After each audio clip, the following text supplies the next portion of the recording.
हाय दोस्तों, नमस्कार और मेरी यूट्यूब फैमिली को ढेर सारा प्यार। दोस्तों, आप जो सामने पौधा देख रहे हैं एक्चुअली बैंगन का पौधा है और मेरी टेरेस गार्डन के अंदर एक पॉट के अंदर ही लगा हुआ है, गमले के अंदर लगा हुआ है और मैं आज बहुत ही अच्छी बिग हार्वेस्टिंग लिए जा रहा हूँ। ये अप्रोक्सीमेटली 1 साल से ऊपर का पौधा हो चुका है, लेकिन फिर भी मुझे लगातार कंटिन्यू हार्वेस्टिंग दिए जा रहा है। दोस्तों, आज इस पूरे वीडियो के अंदर मैं कवर करूँगा बैंगन का स्टार्टिंग जो रेंज होती है, शुरुआत का जो दिन होता है वहाँ से लेकर इस तरह का दिन तक के पहुँचने पर हमें किस तरह किन किन चीज़ों का सामना करना पड़ता है, कैसे हम इतनी अच्छी हार्वेस्टिंग लेते हैं, उसकी पूरी चीज़ों को कवर करूँगा। दोस्तों, जुड़े रहिएगा।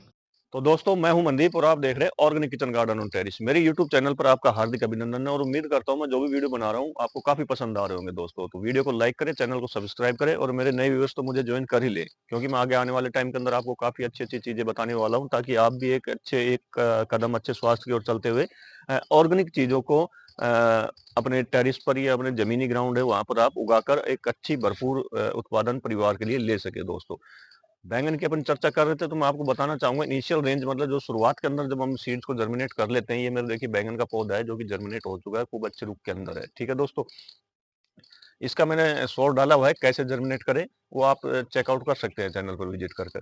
इसी के साथ दोस्तों, जब इस तरह पौध हो जाती है, अप्रोक्सीमेटली ये 6-7 पत्ते की हो जाती है, तो हमें उसको तब वहां से निकाल कर और दूसरे पोर्ट के अंदर शिफ्ट करना चाहिए। दोस्तों जब पौधा 6 से 8 पत्ती का हो जाता है तो हमें उसको रिपोर्टिंग कर देनी चाहिए होती है। दोस्तों, आप इस वक्त ध्यान रखें, रिपोर्टिंग के बाद आपका पौधा कुछ इस तरह का भी हो सकता है कि लीफ छोड़ सकता है, लीफ को झाड़ सकता है, या फिर इस तरह का गहरा भी रह सकता है, इतना बूसी भी रह सकता है। दोस्तों, ठीक है, तो इस चीज पर आप घबराए नहीं कि मेरे पौधे ने सारी पत्तियां झाड़ दी है तो पौधा तो खत्म नहीं होगा। नहीं, नथिंग एल्स, कुछ नहीं होगा पौधे को, पौधा जैसा कि तैसा रहेगा।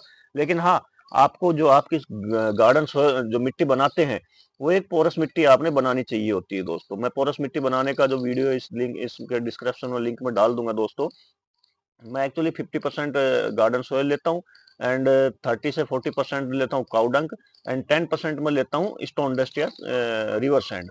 इन तीनों का मिश्रण करने के बाद मैं जो मिट्टी बनाता हूँ वो मिट्टी बहुत ही पोरस मिट्टी बनती है। काउ डंक की जगह अगर आपको काउ डंक नहीं मिलता तो आप वर्मी कंपोस्ट ले सकते हैं। दोस्तों, आप मेरे जितने भी पोट के अंदर आप लगे हुए हैं, आप देख सकते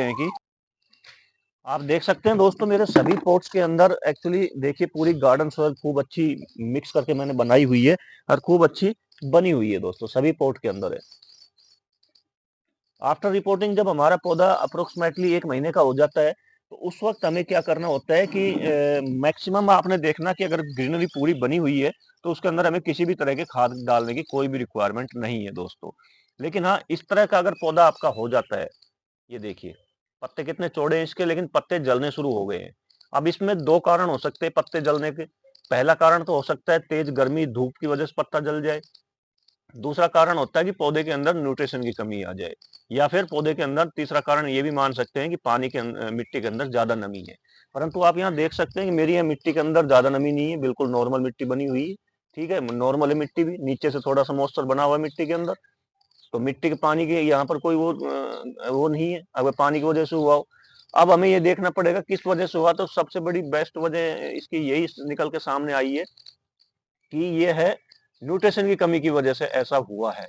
तो अब हम इसके अंदर थोड़ा सा, जब ये अप्रोक्सीमेटली 30 दिन से ऊपर का हो जाता है, तो हमें इसके अंदर थोड़ा सा नाइट्रोजन डालने की जरूरत पड़ेगी, नाइट्रोजन युक्त खाद डालने की पड़ेगी, नाइट्रोजन नहीं, नाइट्रोजन युक्त खाद डालने की जरूरत पड़ेगी, जो कि हमें ऑर्गेनिक रूप से चाय पत्ती से मिल सकता है। दोस्तों, लेकिन उससे पहले दोस्तों हमें क्या करना होता है कि इस तरह की जो लीफ हो जाती है ना, उन लीफों को हमें हटा देना चाहिए। ठीक है, और इस तरह देखिए आप अलग से जो रूट्स निकलती, सॉरी, तना निकलता है, तो हमें उसको भी हटा देना चाहिए होता है अंदर की साइड से जाके, इस तरह। ये देखो ये पौधा है, लेकिन मुझे इसको पूरा बूसी बनाना है। पत्ते मैं इसके हटा चुका हूँ पूरे, लेकिन ये एक ब्रांच अलग से निकली हुई है नीचे से, मुझे इसको यहाँ से इसको हटाना पड़ेगा, नहीं तो मैक्सिमम पोर्शन ये खींचेगी, ये खुद नहीं बढ़ पाएगी, ना इसको बढ़ने देगी। ठीक है, तो मुझे इसको नीचे से जड़ के पास से ही अंदर की साइड से, जहां से स्टार्ट हुई है, इस तरह से इसको वहां से निकाल देना है। दोस्तों,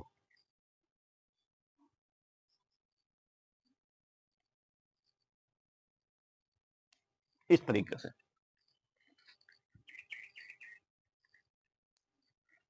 इनको निकालने के बाद दोस्तों हमें क्या करना चाहिए होता है कि बैंगन के पौधे के अंदर एक्चुअली एक पौधे के अंदर 12 बाई 12 का जो होता है, उसमें 1/4 से भी कम 1/4 तक आप ले सकते हैं। चम्मच का ये जो स्मॉल चम्मच होती है उसके 1/4 से भी कम हमें एक्चुअली चाय यूज की हुई चाय पत्ती है उसका इस्तेमाल हमें करना चाहिए होता है दोस्तों। तो हम इसके इर्द गिर्द जड़ों के पास ये डाल देंगे चाय पत्ती, ताकि इसकी जो नाइट्रोजन की कमी है वो पूरी हो, हमारे पौधे की पत्तियां ग्रीनरी के साथ खूब अच्छी आगे बढ़े और साथ में पौधे का विकास पूर्ण रूप से जारी रहे।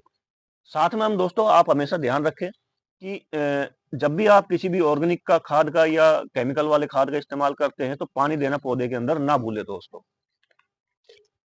पानी देने से क्या होता है दोस्तों, जो खाद की इनिशियल गर्मी होती है, जो हीटिंग पावर होती है वो शांत होती है और हमारे पौधे को एक अच्छा पोषण मिल पाता है दोस्तों। खाद देने के बाद पानी उतना ही दें कि गमले से बाहर ना निकले पानी। अगर ज्यादा पानी आपने दे दिया और वो पानी गमले से बाहर और जो ड्रेनेज सिस्टम उससे निकलेगा तो जुड़ी हुई बात है कि उसमें जो पोषक तत्व मिले हुए हैं, जो न्यूट्रिशन मिला हुआ है वो भी पानी के साथ बाहर निकल जाएगा। तो जरूरत से ज्यादा पानी कभी ना दे पौधे के अंदर। जब हमारा पौधा 40 से 45 दिन का होता है तो आप देख सकते हैं कि इस तरह से उसके अंदर फूल आना शुरू हो जाते हैं दोस्तों। अब इस अवस्था के अंदर हमें सबसे जुड़ी बात है, एक मेन चीज का ध्यान रखना पड़ता है कि हम पौधे के अंदर ओवर वाटरिंग कभी भी ना करें, ठीक है। पौधे के अंदर ओवर वाटरिंग करने से क्या होगा कि पौधे के जो फूल बन रहे हैं वो फूल झड़ने की संभावना एक्चुअली 90% तक हो जाती है। जितने भी आप देख सकते हैं अंदर कितने ज्यादा फूल पे फूल बने हुए हैं पौधे के अंदर, खूब ज्यादा भारी मात्रा में फूल आए जा रहे हैं दोस्तों। यहाँ पर आपको एक चीज मैं बताना चाहूंगा दोस्तों कि अगर आपके पौधे के अंदर किसी भी तरह का कोई भी बैक्टीरियल इन्फेक्शन नहीं है, कोई भी पौधे पत्ती के अंदर या फ्रूट के अंदर जो बनने लग रहे हैं, फिर भी आपको एक बार नीम ऑयल का इस्तेमाल कर देना चाहिए। अगर आप मेरी तरह नीम ऑयल नहीं खरीदते लाते हैं तो घर पर जैसे मैं ये काढ़ा बनाता हूँ नीम की पत्तियों से और गिलोय की पत्तियों से और साथ में हल्दी से, ये आप मेरे चैनल पर विजिट कर सकते हैं। अब इस स्टेज के अंदर इस पर ये डालना बहुत जरूरी हो जाता है। 1 लीटर पानी मैंने लिया हुआ है, 1 लीटर पानी के अंदर मैं 4 ml डालूंगा दोस्तों। ये 25 ml का है, ये 4 ml के करीब हो गया। ये मैं डाल दूंगा इसमें दोस्तों। स्प्रे करना क्यों जरूरी है दोस्तों, क्योंकि अब जब इसके अंदर फ्रूट बनना शुरू होगा तो उस फ्रूट बनने के साथ साथ क्या होता है कि व्हाइट फ्लाई ज्यादा आकर्षित होती है फ्रूट की तरफ, ठीक है। व्हाइट फ्लाई होगी, थ्रिप्स हो गया, माइट हो गया, ये इस तरह के ज्यादा पौधों पर अटैक डालने की कोशिश करते हैं। तो जुड़ी बात है, जब हमारा फ्रूट तैयार होगा, बनना शुरू होगा, तो उसी जो उसकी फर्स्ट स्टेज है उस स्टेज के अंदर ही वो उस पर अटैक करेंगे और उस फ्रूट को खराब कर देंगे। तो हमें उस फ्रूट को बनाना है, खराब नहीं होने देना है। तो एक बार इनिशियल रूप से हमें इस पर ऑर्गेनिक लिक्विड फर्टिलाइजर का इस्तेमाल कर देना है दोस्तों। साथ में मैं दूसरा फर्टिलाइजर और बताऊंगा ताकि वो फ्रूट की ग्रोथ को बरकरार रखेगा दोस्तों।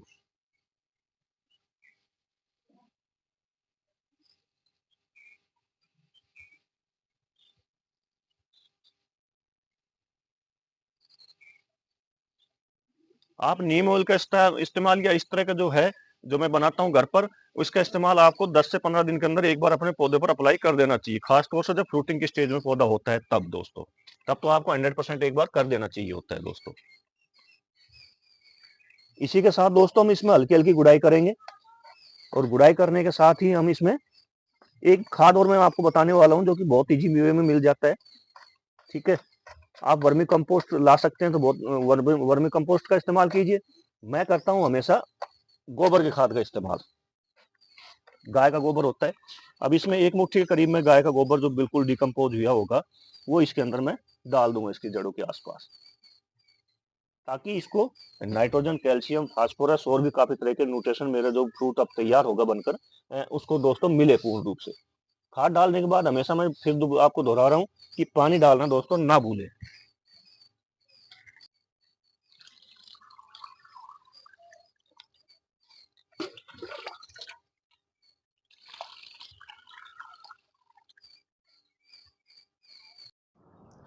तो दोस्तों, आफ्टर ऑल 70 दिन के बाद से आपको बैंगन के पौधे से इस तरह की हार्वेस्टिंग मिलना शुरू हो जाती है, जो कि पहली हार्वेस्टिंग होती है, आपकी पहली तुड़ाई होती है बैंगन की।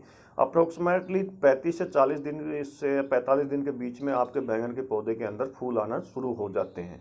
उसके बाद जो मैंने बताया फर्स्ट में 70वें दिन से आपकी बैंगन की तुड़ाई शुरू हो जाती है, चाहे वो टेरिस गार्डन पे हो या आपके ज़मीन पर हो या बड़ी फार्मिंग के अंदर हो। यहाँ पर मैं आपको बताना जरूरी समझूंगा कि ये मेरे बैंगन का पौधा 1 साल से ज़्यादा का पुराना हो चुका है और मैं अब इसको बदली करने की सोच रहा हूँ। आप बगल वाले गमले में देखिए, इस साइड में देखिए, आपको दिखाई दे रहे हैं ये सामने दो दो गमले, इनके अंदर बैंगन के पौधे जा चुके हैं। तो मैं उनको भी हटाऊंगा, इनकी जगह पे ये जो आप देखिए सामने दिखाई दे रहे हैं, इनकी जगह पर नए पौधे लगाऊंगा। लेकिन इस बैंगन के पौधे को, जो बगल वाला पौधा है, इसको मैं छोड़ दूंगा, क्योंकि इसके अंदर मुझे अच्छी हार्वेस्टिंग मिल रही है, बीज अच्छा था और तुड़ाई भी अच्छी मिल रही है। इसको मैं एक बार और चेकआउट करूंगा, अगर इसके अंदर फ्लावरिंग आएगी तो मैं इसको रखूंगा, नहीं अन्यथा इसको निकाल दूंगा। क्योंकि नए ज़्यादा पौधा जब पुराना हो जाता है 1 साल से ज़्यादा, तो नए पौधे के मुकाबले में अप्रोक्सीमेटली 60% ही हमें उत्पादन दे पाता है, जबकि नया पौधा हमें 100% उत्पादन देने की क्षमता रखता है दोस्तों। तो इसी के मद्देनज़र मैं आपको बताऊंगा कि मैं नए बीज अब कौन से लगाने वाला हूं दोस्तों। तो दोस्तों नेक्स्ट वीडियो का इंतजार कीजिए और इस वीडियो को लाइक कीजिए, ज़्यादा से ज़्यादा शेयर कीजिए और कमेंट करते हुए मेरे नए व्यूअर्स तो मुझे ज्वाइन कर ही लीजिए दोस्तों। ठीक है, मिलते हैं नेक्स्ट वीडियो में नई जानकारी के साथ। तब तक के लिए आपको जय हिंद, जय भारत। लेकिन हाँ दोस्तों, एक चीज़ और है, ज्वाइन करने के साथ साथ बेल आइकन के अंदर ऑल पे जरूर प्रेस करें, ताकि मेरी आने वाली हर लेटेस्ट अपलोड करने की, जो वीडियो अपलोड करने की नोटिफिकेशन आप लोगों तक तुरंत प्रभाव तक पहुंच सके दोस्तों। ओके दोस्तों, जय हिंद, जय भारत।